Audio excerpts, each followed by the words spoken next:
السلام علیکم، کیسے ہیں آپ سب؟ آئی ہوپ کہ آپ سب ٹھیک ہوں گے۔ آج میں آپ کے ساتھ دو بھائی اور شیطان کی کہانی شیئر کروں گی، تو چلیے ویڈیو کو سٹارٹ کرتے ہیں۔ ایران کے ایک گاؤں میں دو بھائی رہتے تھے۔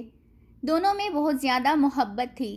لوگ ان کی دونوں کی محبت اور اخوت کی مثالیں دیتے تھے۔ بڑے بھائی کا نام عبداللہ اور چھوٹے کا نام عبد الرحمن تھا۔ عبداللہ شادی شدہ اور 4 بچوں کا باپ تھا، جبکہ عبد الرحمن غیر شادی شدہ تھا۔ دونوں بھائی برتن سازی کا کام کرتے تھے اور وہ دونوں اس کام میں بہت ماہر تھے۔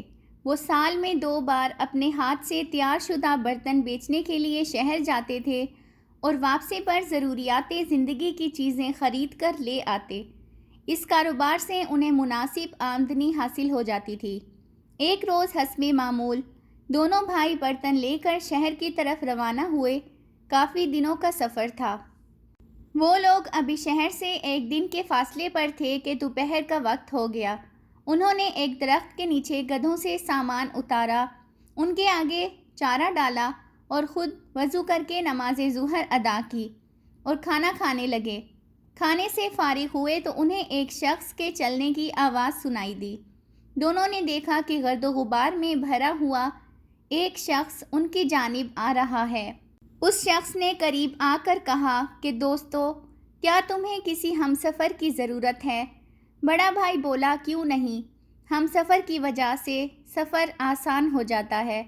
اجنبی ان کے پاس بیٹھ گیا اور اپنے میٹھے بول چال سے دونوں بھائیوں کو اپنا گرویدہ بنا لیا۔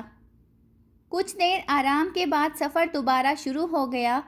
دوران سفر اجنبی نے بڑے بھائی کو اکیلے پا کر اس سے حال احوال دریافت کیا اور باتوں ہی باتوں میں پوچھا کہ سامان کے بیچنے کے بعد تم دونوں بھائی کیا برابر تقسیم کرتے ہو؟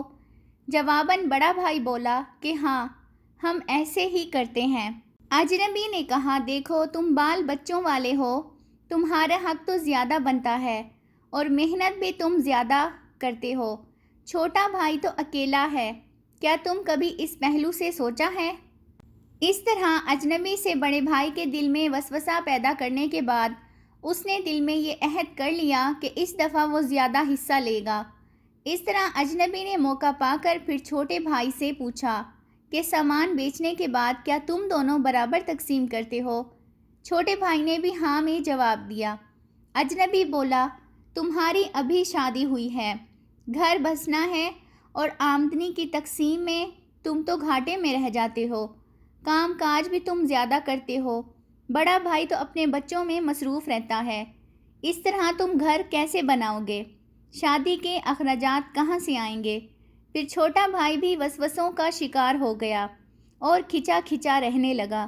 اجنبی سائے کی طرح کبھی چھوٹے بھائی کے کان بھرتا اور کبھی بڑے بھائی کے کان بھرتا۔ شہر پہنچنے کے بعد جب ان لوگوں نے سامان بیچ لیا اور ضروریات زندگی کی چیزیں خرید لیں، دونوں بھائی جامع مسجد میں جمعہ کی نماز ادا کرنے چلے گئے۔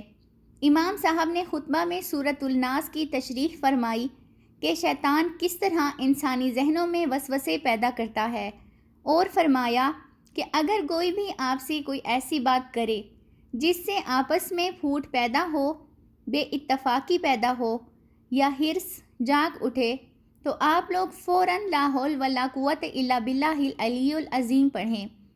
اس طرح وہ شیطانی وسوسوں سے بچ جائیں گے۔ دونوں بھائیوں کے دماغ میں فوراً یہ بات آ گئی۔ مسجد کے باہر ان دونوں نے اپنے دلوں کو ٹٹولا اور ایک دوسرے کے بارے غلط وسوسوں پر فوراً لا حول ولا قوت الا باللہ پڑھا۔ اجنبی فوراً غائب ہو گیا۔ دونوں بھائیوں نے ایک دوسرے کو سب کچھ بتا دیا اور آپس میں معافی مانگی۔ انہوں نے ایک دوسرے کو دل سے معاف کر دیا۔ اللہ کے آگے شکر گزار ہوئے کہ امام صاحب نے ان کو رہنمائی عطا فرمائی، ان کے لیے رہنمائی کا ذریعہ بنے۔ اس کے بعد وہ امام صاحب کی خدمت میں حاضر ہوئے اور ان کا بھی شکریہ ادا کیا، کیونکہ انہی کی بدولت ہی وہ شیطان کی مکروہ چال سے بچ گئے تھے۔ شیطان بہت چالاک ہے، یہ ہماری کمزوریوں کو پکڑ کر اس پر وار کرتا ہے، نازک موقعوں پر انسان پر حملہ آور ہوتا ہے۔ تاکہ اس کا کوئی وار خالی نہ جائے۔ اللہ سبحانہ و تعالی ہم سب کو شیطان کے شر سے محفوظ رکھیں اور صراط مستقیم پر چلنے کی توفیق عطا فرمائیں۔ آمین ثم آمین۔ آئی ہوپ کہ آپ کو آج کی میری یہ ویڈیو اچھی لگی ہوگی، تو چینل کو سبسکرائب کریں تاکہ مزید نئی آنے والی ویڈیوز کا نوٹیفیکیشن بر وقت آپ کو مل سکے۔ ملتے ہیں نیکسٹ ویڈیو میں، ٹل دین اللہ حافظ۔